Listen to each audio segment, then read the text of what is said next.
Hi, this is William from Great Affordable Watches, and in this video I'm gonna review the Reverie Diver. And this is the latest watch from the Singapore-based microbrand Reverie.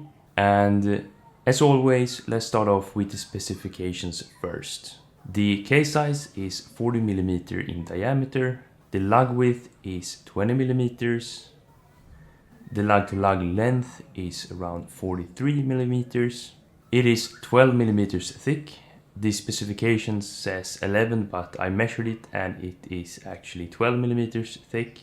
It got a sapphire crystal with AR coating and a screw down crown and 200-meter water resistance. The movement in this watch is the well-known Miyota 1915, which if you guys have seen my videos, I really like this movement. I think it's fairly nicely decorated at this price point, and it beats at 28,800 beats per hour. You can basically say it's the Miyota equivalent to the ETA 2892.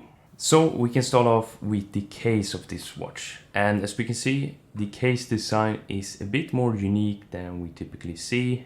It doesn't have the typical lugs we usually see on divers, and this is of course a matter of personal preference.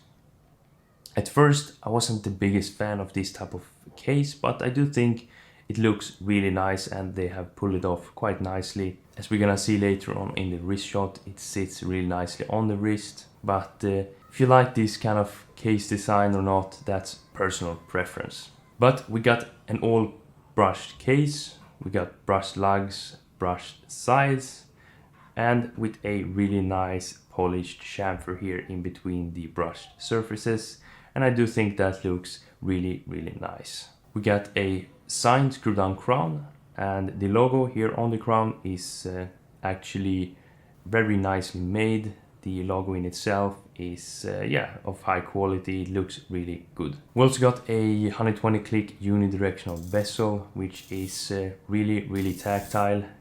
It's a bit stiff, but it's really solid, and it feels quite nice to turn. Yeah, a great bezel action. Okay, let's move on to the dial of this watch. And for me, this is definitely the highlight. We got the guillotine pattern in the middle with a sunburst outer layer, and I really like the shade of blue they have gone with here.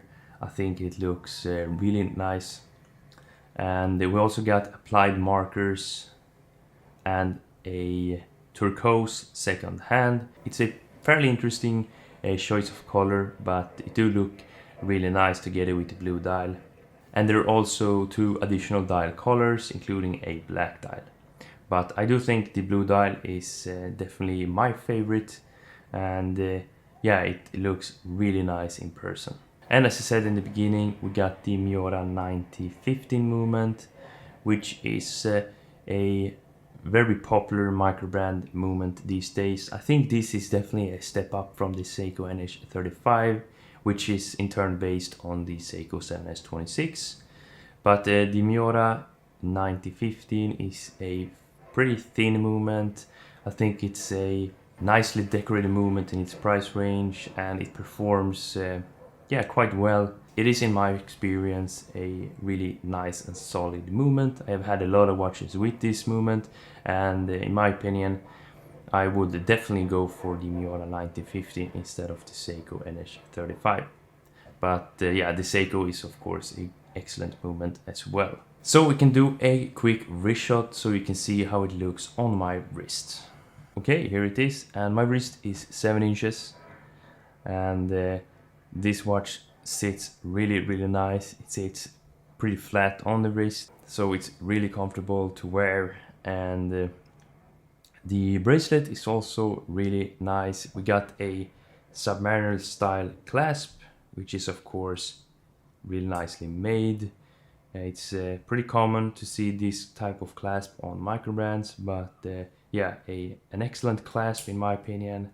Feels really solid. Definitely a better clasp than on some other microbrand watches I have seen. So yeah, that's a definite plus in my opinion. And the bracelet as well is of really high quality. I really like the brushing on the bracelet. So yeah, overall I believe this is a really nice watch for the money. This watch retails for around 550 US dollars, but you can get it for 325 US dollars when the Kickstarter goes live on the 27th of June. So for that Kickstarter price, this is definitely a really nice watch, a lot of value for money. So yeah, I think this is definitely a really solid watch. The case design, the case shape is a bit special, so if you don't like this shape of the case, yeah, you won't like this watch. But if you like it, if you like the shape, I think this is a really solid watch for the money. And yeah, I can highly recommend it, for especially for the Kickstarter price of 325 US dollars. And let me know what you think of this watch down in the comment section. What do you think of the case? Do you like it, or do you prefer a more regular traditional diving case? And also, what do you think of this dial? Do you like the shade of blue, or would you prefer another color? Just let me know down in the comment section. And also, if you like this review, please leave a like and comment on this video, and don't forget to subscribe to my channel for more watch related content. Okay, thanks for watching, and I hope I see you in the next one. Bye.